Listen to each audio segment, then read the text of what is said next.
Are you stuck in your head? Good. Now open your mouth and start speaking. Today is the day to make the difference that only you can make. And we're going to do it.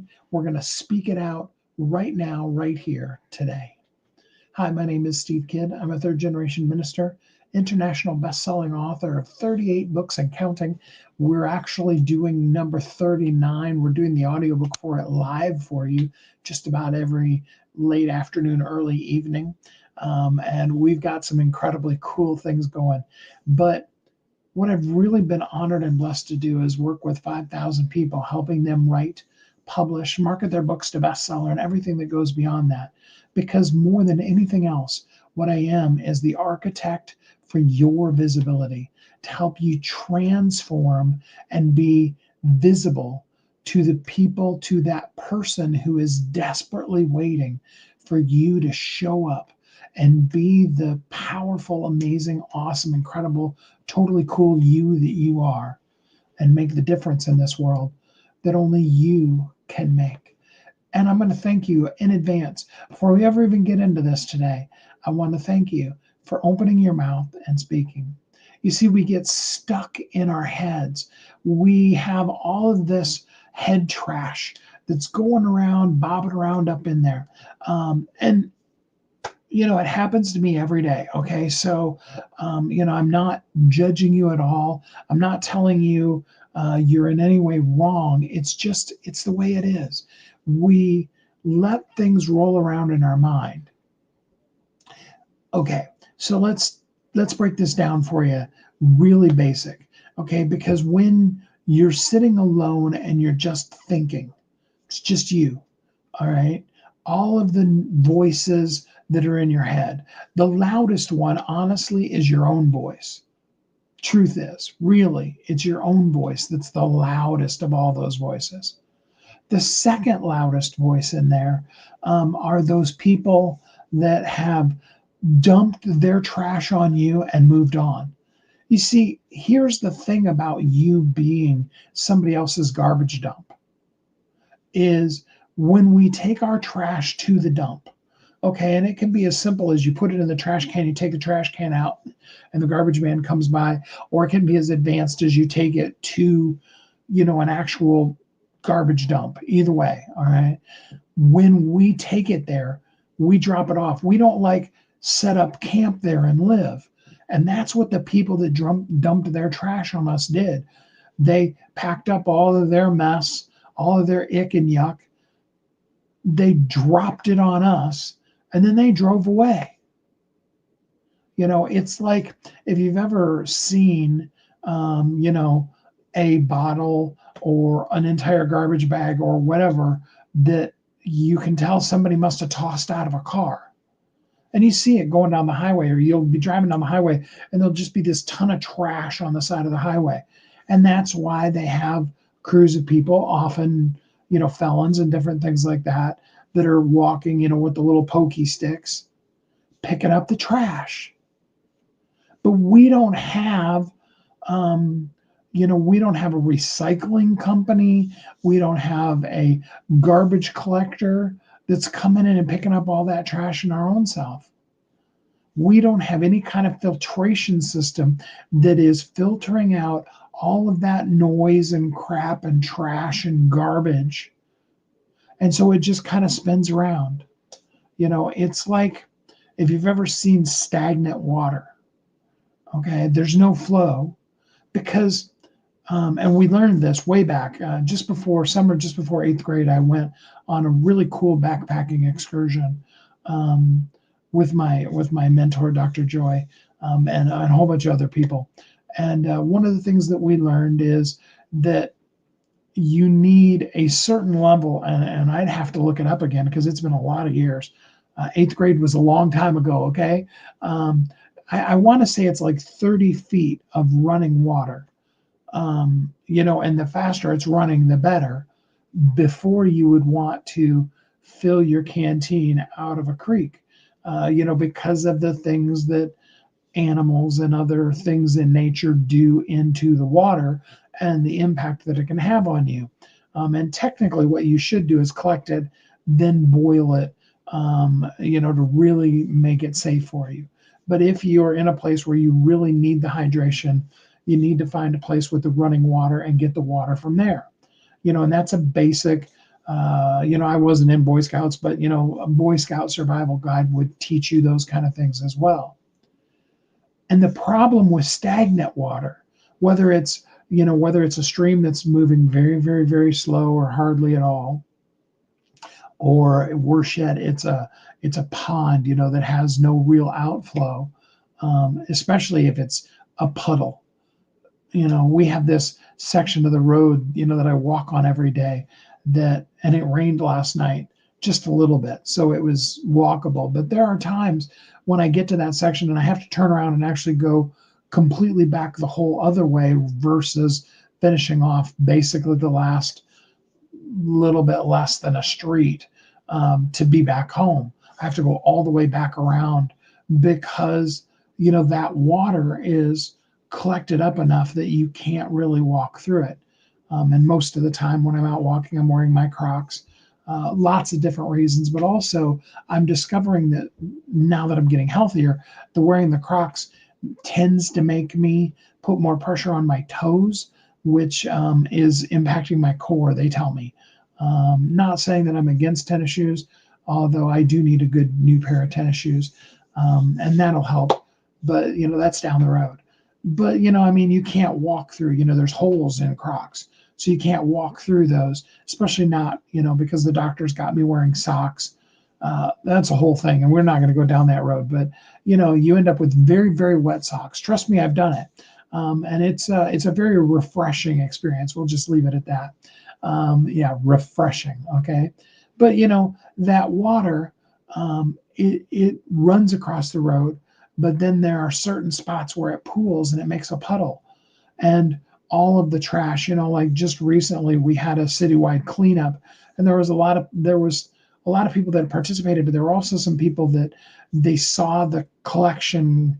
There was basically a person with a pickup truck that was going around throwing up all the yard debris and stuff that people put out to the curb. Not the regular garbage men, but something from the city. And there were some other people that saw them doing that, and then they went out and they trimmed trees and put trash out and stuff like that. But they did it basically the day after the cleanup week was over. And so now they've got essentially trash sitting out in front of their house or in front of the vacant house that they own, or those kind of things. So then of course, when the rain comes, that trash begins to collect in those puddles, right? And that's what it is inside of our brain.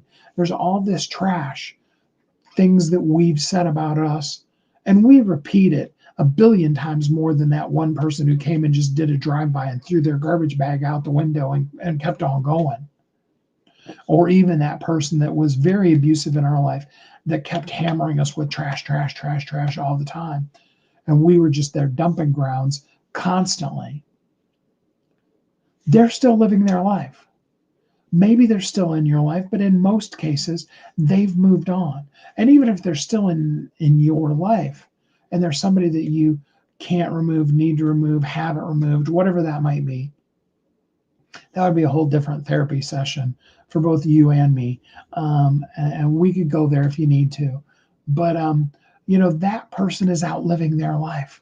They do that volatile, explosive thing, and it gives them the release of their stuff. And then you're stuck keeping it. And here's where we get into the whole point of what I'm saying today. And that's, they're using, in a very wrong way, but they're using a power that we're not using ourselves. And that's they're speaking it out and clearing all of that trash from themselves. Now, I'm not suggesting that you go live and you just spew your vile filth onto somebody else. Okay?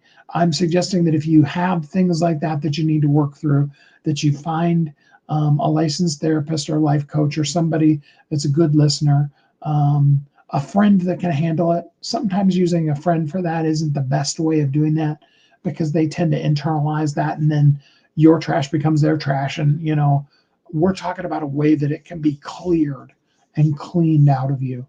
Um, and that's a healthy way. But that's why most therapists, the major part of what they do is they just get you talking. And as funny as it is when, it's reflected back on a movie or something, the whole concept of asking a person, and how does that make you feel, is an encouragement to get you to keep talking.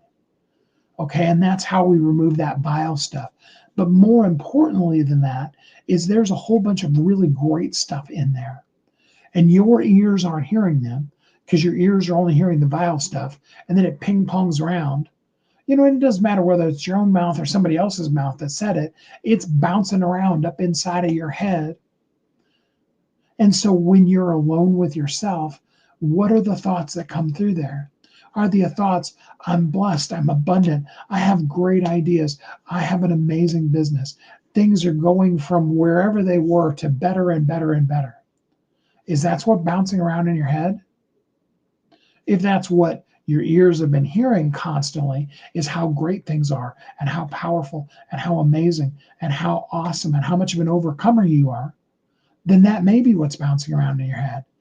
If what you're constantly thinking about, constantly focused on, constantly dealing with is all of the trash, then that's what's bouncing around in your head. So you sit alone by yourself, and this stuff just keeps bouncing, bouncing, bouncing, bouncing. And it gets worse and worse and worse. And again, it doesn't do you any good. I mean, as awful as that person that dumped their stuff on you was, they used a secret that I want you to understand. And that's that when we open our mouth and we start giving, we start sharing, we start talking, clarity is going to come from that. And we may have to go through some vile things.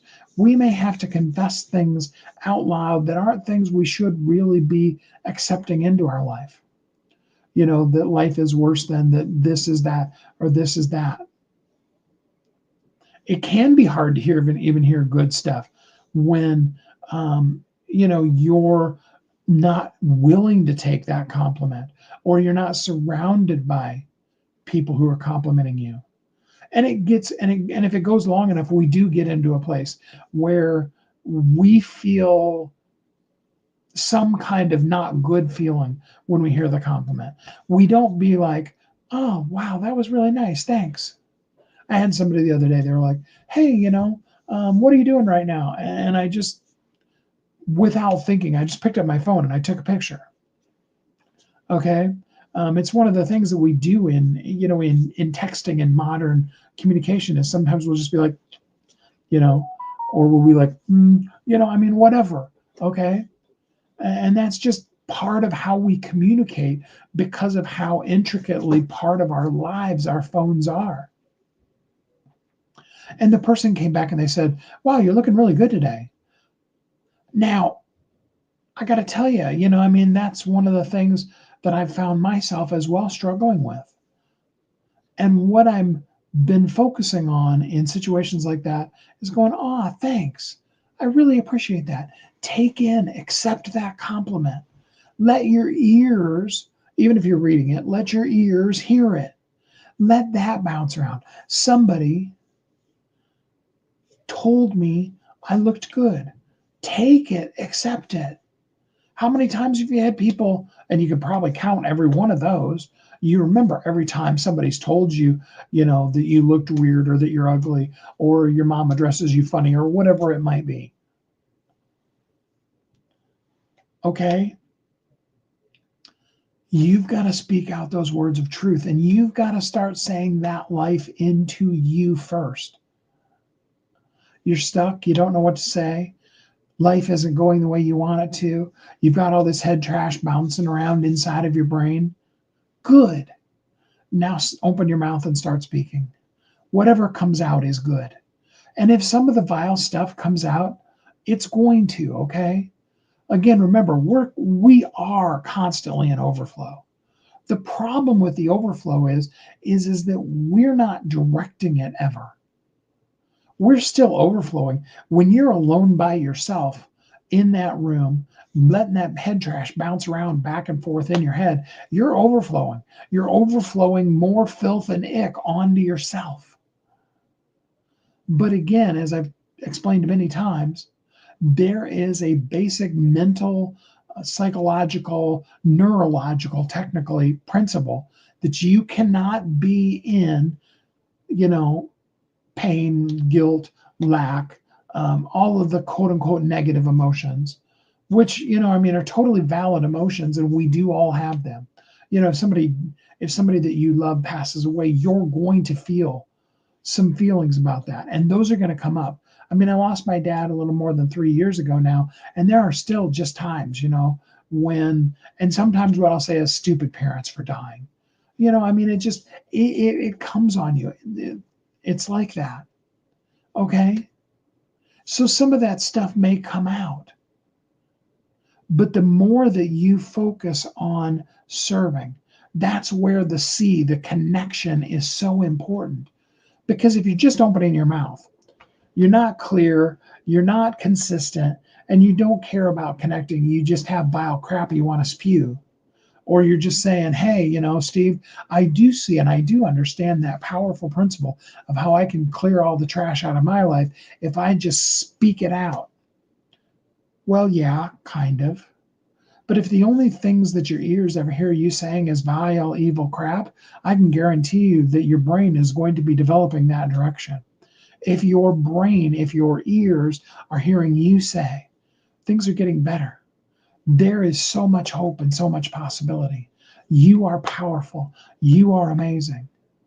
I was just talking to a good buddy of mine, Willie J, actually, that wrote the book Magnetized Media with me, and is one of the co-members of the co-founders of our amplifier, our visibility amplifier community. And Willie was talking about, he's like, no, he goes, I actually sat down and I recorded my own positive faith-filled commitments, mantras, encouragements, my own, positive reinforced statements, my own, there's a word for it that starts with A, and it just keeps jumping out of my head as I go to say it.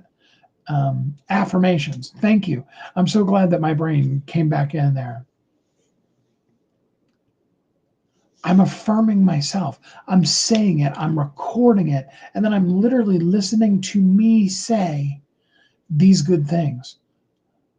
Things that have already happened. Things, there it is. Yeah, I finally got there, didn't I? The things that are true.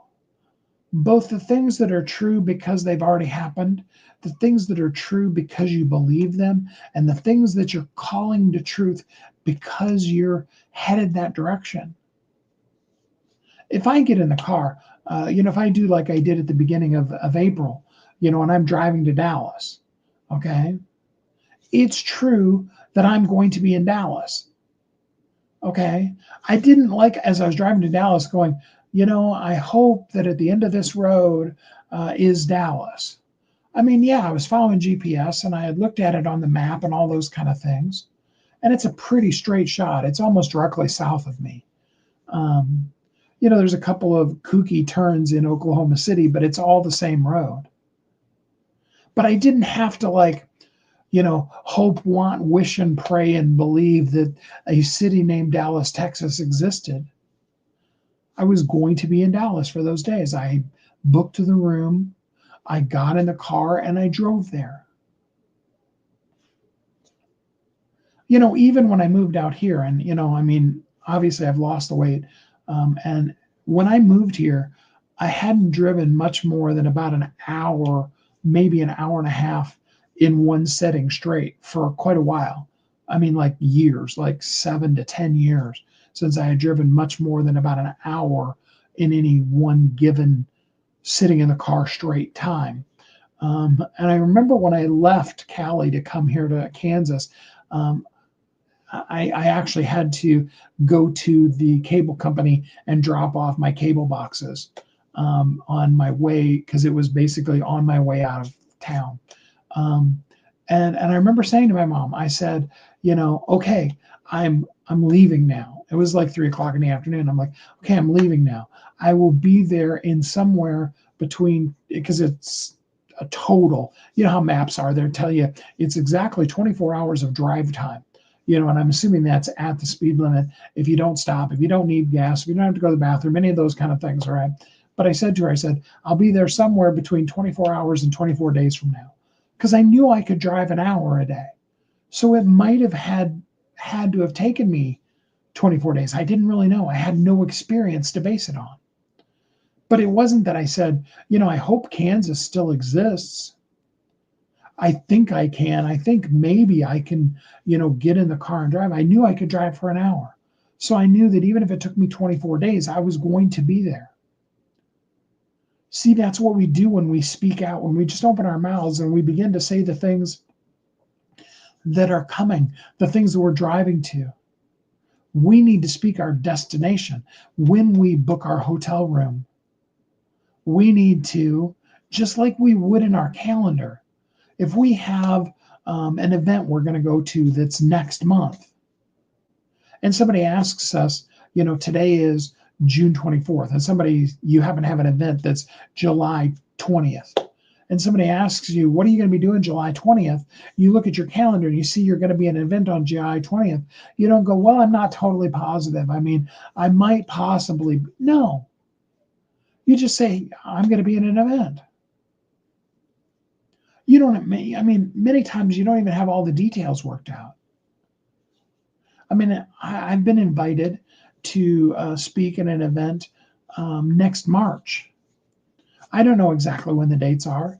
It is the Art of Expansion event that I spoke at again this previous March. And my expectation is, because I loved it, that I will take the train there again. Probably stay at the same hotel I stayed at, because it was a really nice hotel and it was very close. But that's me assuming that it'll be in the same building, in the same location. I've already got a couple of friends that I didn't think about them living, within a half hour, 45-minute drive of there, that I'm already talking to about, hey, when I'm there next year, let's get together.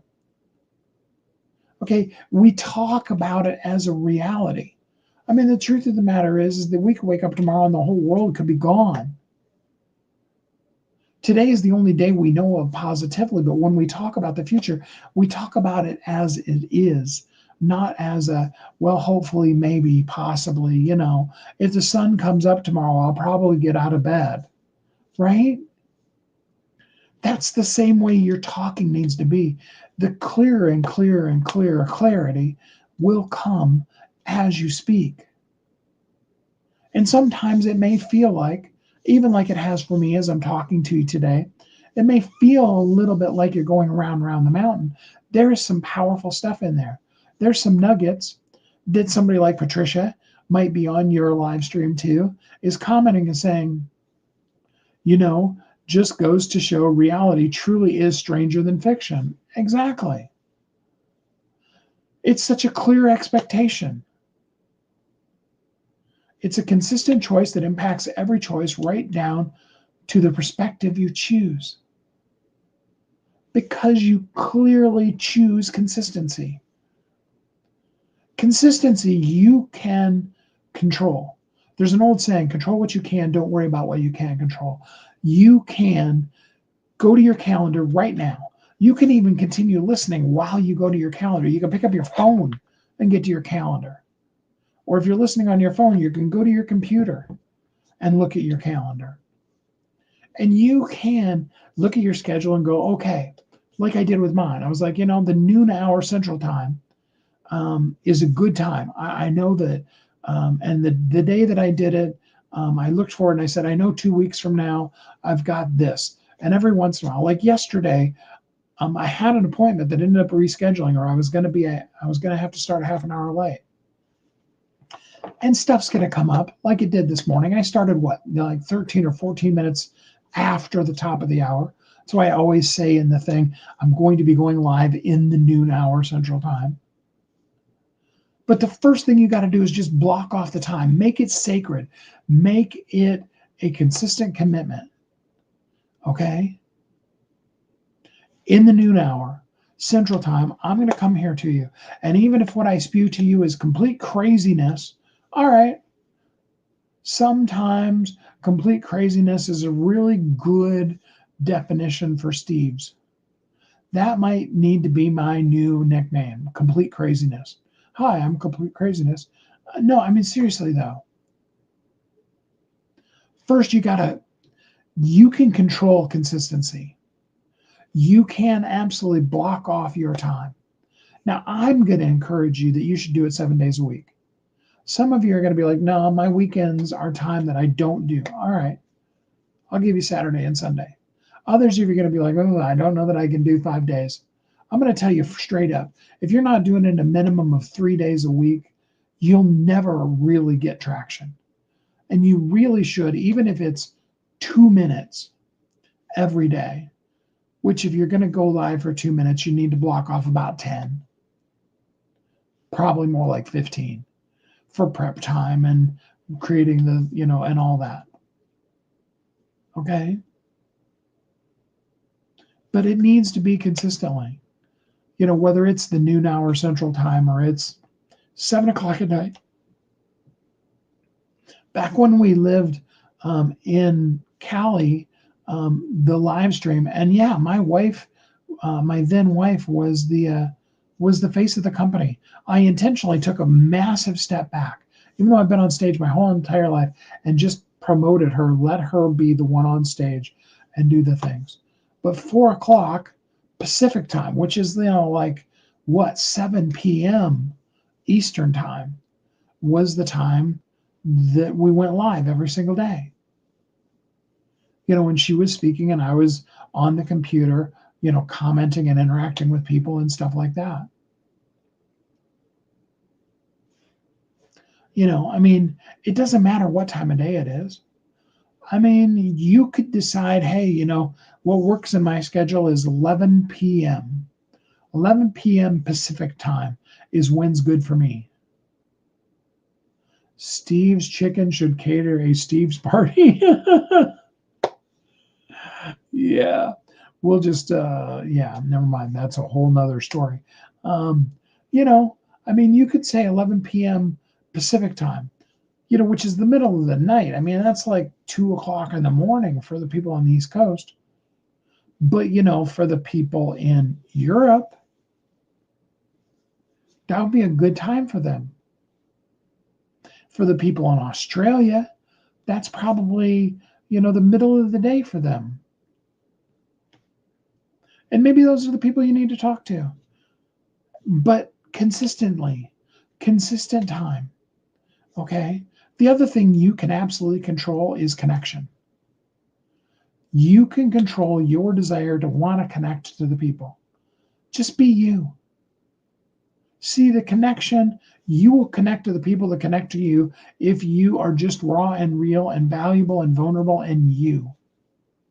And you'll turn some people off, and praise God, that's awesome. Absolutely. Do turn some people off because they were never your people to begin with.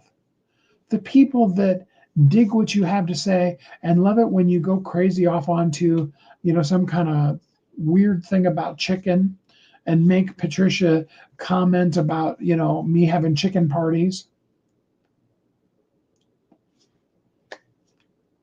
Those are my peeps. You're all a little crazy just like I am, and I love every one of you for being just a little cuckoo for Cocoa Puffs like I am. That's why we get along. Our crazy recognizes each other, and that's good. We all get together, and we be just a little bit crazy, and we change the world together with our crazy.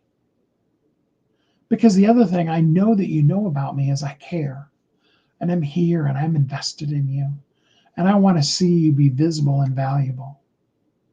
The clarity is going to come if you speak up, if you just begin to start talking.